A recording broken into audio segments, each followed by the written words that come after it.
Hey everyone, I'm here in beautiful Costa Rica with my family. We've been traveling this country that is known for its commitment to sustainability and protecting the environment. Today we're actually staying at Valle Escondido, a stunning lodge tucked away in the Monteverde cloud forest, right inside a natural preserve. It's absolutely gorgeous. They live and breathe permaculture principles here, and we're about to go on an amazing tour to see it all in action. I'd figure I'd take you along. Let's go. Well, my name's Haley. I am from Vancouver Island up in Canada originally.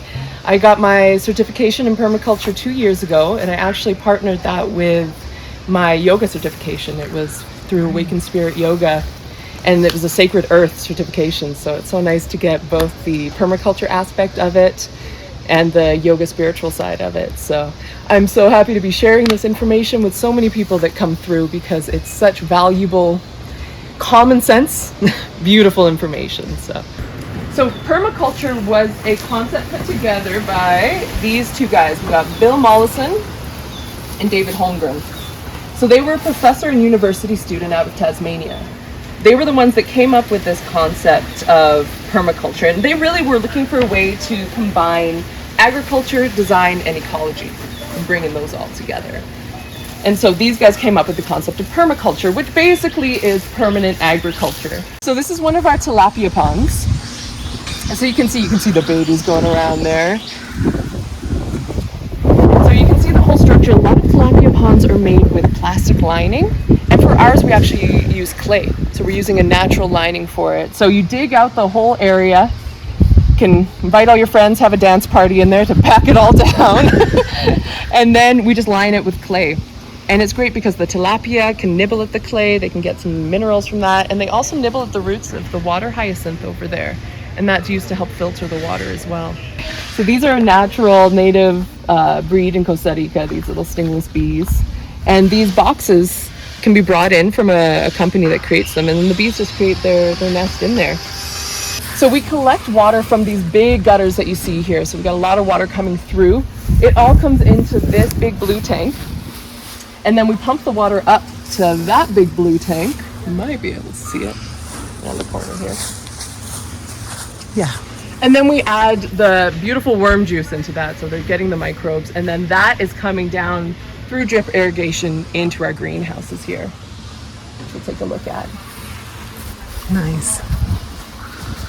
And we put citronella here in the entrances to add a little aromatic barrier. Nice. Here are the greenhouses. So you can see the drip irrigation tubes on the mounds there. We've got our edible flowers to the right. And have you heard about the three sisters? Yes. Yes. So we've got our pumpkin over there. Yeah. 3 great things to plant together, which our ancestors have done for so long. So the squash, beans, and corn. They're great because essentially the squash, you can see how it runs out and creates such a good cover for the ground. So that's protecting the soil, it's keeping the moisture in, and it's also keeping the weeds down. And then the corn will grow nice and strong in the center, and then the beans wrap around the corn. And those 3 together work so well, and they actually give a lot to the soil as well when they combine. So our ancestors knew that the 3 sisters were the perfect way to plant together. So where do you put your finger? This is Gino's saw, guys. Look at that. Woo! That's scary. Yeah. Yep. Ay, Dios mío.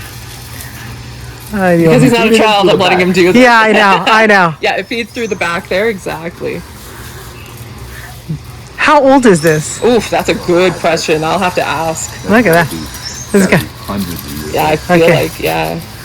All right. All right, let's see. Let's see if it'll feed it through. Ah! There you go. This is some char, so you can see the big, pieces of char that we get left with after burning down wood. And you can create biochar by essentially you sticking these into that micro-rich worm juice. And because they're so porous, they become like an apartment building for all the microbes. It's beautiful. So it soaks it all up, and then you literally just put that in your garden. Just put that along the way in the dirt, and that will slowly release down, and it's so beneficial. So biochar is awesome. Right. So it's charred, but you have to soak it into some good compost juice. Exactly. Put it in that good juice, get the microbes in there, and then it's excellent for the yard. Awesome. For the garden. Started with 100 and we just brought in 200 more. Oh Yeah, my you got a We've goodness. bunch of got 300 chickens now. Hi, babies. Oh my We had goodness. what, 22 at one time? We had 22 at one. 22, yeah. Here we got the full egg collection. And in North America, a lot of times we do a full wash of our eggs and then they have to be refrigerated, right? Exactly. So here, we actually don't do a wash, we do a cleaning. Got the cleaning syrup right here and a cloth, and we just clean them up. And then they maintain their natural barrier. And so they can be out on the counter for a long time. And in these big black boxes, we put all of our food scraps from the kitchen. So you're getting a lot of the food scraps in there. They dig through them, they eat them. And then we actually cover the boxes up. We let that decomposition happen. And then you let the bugs grow, and then we open it up again, and then they eat the bugs and the worms and everything like that. So they're getting their protein through there. So it's a nice little system. These are Jonah So tubes? these are Jonah tubes, exactly. So it's using recycled materials as much as possible. We've got the tires here as our kind of, block points, and then we've got the cover here with some roofing, and then we've got the metal underneath it that's lifting it off the ground so that the pisotes and agutis don't get to it. And then we also put this grid on it just to protect from the birds as well. And then we've got drip irrigation in the middle, and you can see the vetiver laid down on there as well as our biomass to help protect the soil, keeping the moisture in, and yeah, keeping the weeds down, and so the plants are growing happy. And the great thing is with these tours is the money that we get from this, we can actually donate these to local schools. So a lot of the local elementary schools here have these, and they're learning to do organic growing, so it's awesome. We've got mint growing, we just have different herbs flowing here. We've got the vetiver as the coverage. And this is what the leafcutter ants create. This is their waste, essentially. Wow. You can see them just here throwing things out. And this is actually really rich in iron. And so the indigenous used to use this as adobe, as building material. Oh. Amazing to see them at work.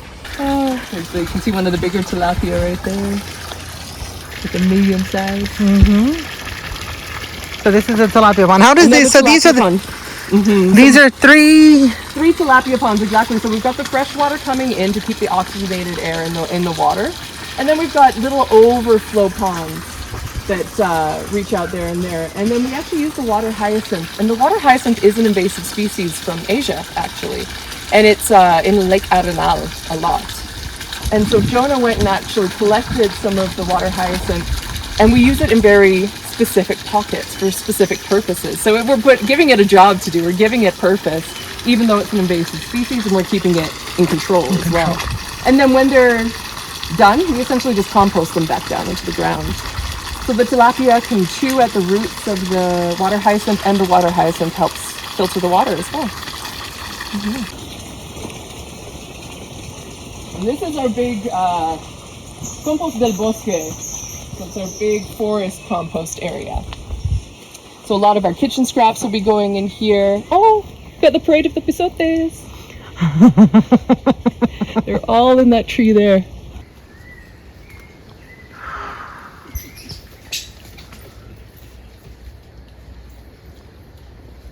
Babies on the tree.